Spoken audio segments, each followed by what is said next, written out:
आणि आता बातम्या पाहायच्यात सविस्तर, कारण अमरावतीमध्ये सध्या नवनीत राणा सांगा कुणाच्या असा खेळ सुरू झालाय। नवनीत राणा सध्या भाजपच्या प्रचारातही आहेत आणि त्यांचे पती रवी राणांच्या युवा स्वाभिमान पक्षाच्या प्रचारातही दिसतात। महत्त्वाचं म्हणजे भाजप आणि युवा स्वाभिमान एकमेकांच्या विरोधातही लढतात।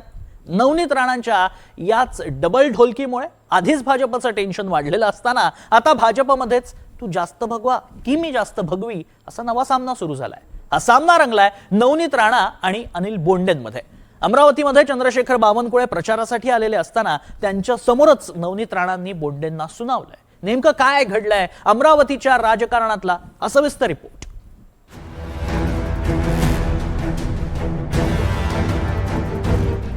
अमरावतीत नवनीत राणांची डबल ढोलकी।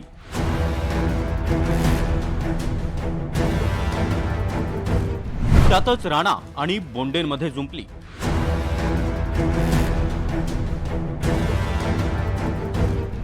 अंतर्गत वाद तापला, भाजपची डोकेदुखी वाढली।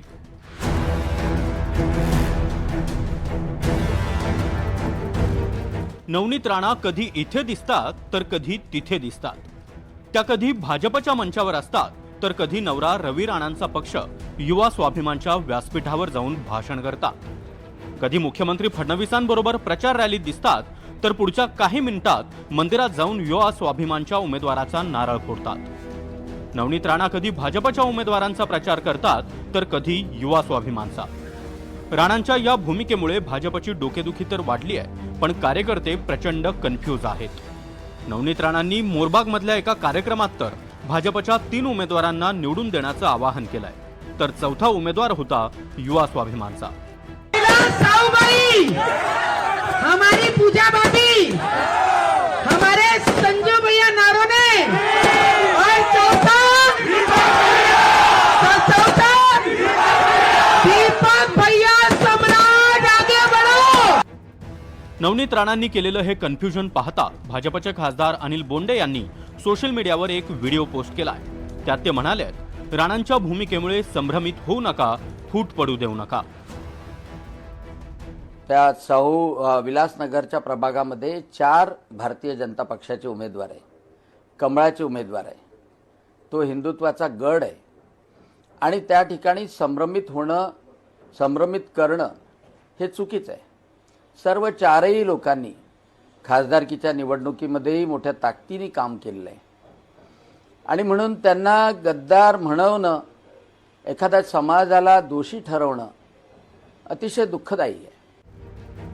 अनिल बोंडेंचा हा व्हिडिओ समोर येताच काही तासातच नवनीत राणा चंद्रशेखर बावनकुळेंच्या उपस्थितीत पुन्हा भाजपच्या मंचावर दिसल्या। बावनकुळेंच्या समोरच नवनीत राणांनी बोंडेंना सुनावलंय। बोंडे भाऊ, मी मोर्शी फिरून आली आहे, मोर्शीमध्ये माझी सभा झालेली आहे आणि काही लोकांचे नावाने जरी कमळ असल तर नवनीत राणाने इमानदारीचा दुपट्टा कमळ गळ्यात घातला आणि भगवा प्रत्येक रक्तामध्ये आहे। अमरावतीत भाजप विरोधात रवी राणांचा पक्ष युवा स्वाभिमाननं 32 उमेदवार उभे केले, त्यामुळे हे दोन्ही पक्ष वेगवेगळी मतं खाणार आहेत। त्यामुळे भाजपचीच अडचण झाली आहे। त्यांनी इतक्या सीट टाकलेल्या आहे की आता ती जी आमची युती झालेली आहे ती युती आता किती नैसर्गिक राहील, किती ती जी काही वस्तुयुती आहे त्याच्या आधारावर चर्चा केली। नैसर्गिक युती व्हावी असा विचार केला होता, आम्ही तशा जागाही सोडलेल्या, त्या ठिकाणी कमळाचा काही उमेदवार टाकला नाही। पण रवी राणाजी यांनी अनेक ठिकाणी कमळाचे विरुद्ध उमेदवार टाकले आहे, तर त्यांनी ते नको टाकायला पाहिजे होते असं आमचा अपेक्षा होती। अमरावती महापालिका निवडणुकीत रवी राणांच्या युवा स्वाभिमान पक्षानं 32 ठिकाणी भाजप विरोधात उमेदवार उभे केले। भाजपचे उमेदवार तुषार भारतीय यांच्या विरोधात साईनगर प्रभागातून राणांनी उमेदवार दिलाय। याच तुषार भारतीय यांनी विधानसभा निवडणुकीत रवी राणांविरोधात उभं राहून आव्हान दिलं होतं। तुषार भारतीय नक्की विजयी होतील असा विश्वास मुख्यमंत्री देवेंद्र फडणवीस यांनी व्यक्त केलाय। एकीकडे फडणवीसांबरोबर प्रचार करणाऱ्या नवनीत राणा दुसरीकडे युवा स्वाभिमान पक्षाचाही प्रचार करतायत, त्यामुळे भाजप आणि युवा स्वाभिमानचे कार्यकर्ते आमने सामने आले। अमरावतीमधले नवनीत राणा आणि अनिल बोंडे हे दोघेही भाजपचे आक्रमक आणि हिंदुत्ववादी चेहरे। नवनीत राणांनी एकाच वेळी दोन वेगळ्या भूमिका घेतल्यामुळे आता दोघांमध्ये ही हिंदुत्वाबद्दल तू जास्त आक्रमक की मी अशी स्पर्धाच रंगली आहे। राणांच्या भूमिकेमुळे मतांमध्ये फूट पडेल आणि थोडक्यात बटेंगे तो कटेंगे होईल असा बोंडेंचा दावा आहे। त्यावर नवनीत राणा आपण किती कट्टर भव्य आहोत यावरून बोंडेंना सुनावताय। मात्र या सगळ्या वादामुळे भाजपचंच नुकसान होणार असं दिसतंय। शुभम बायस्कर, NDTV मराठी, अमरावती।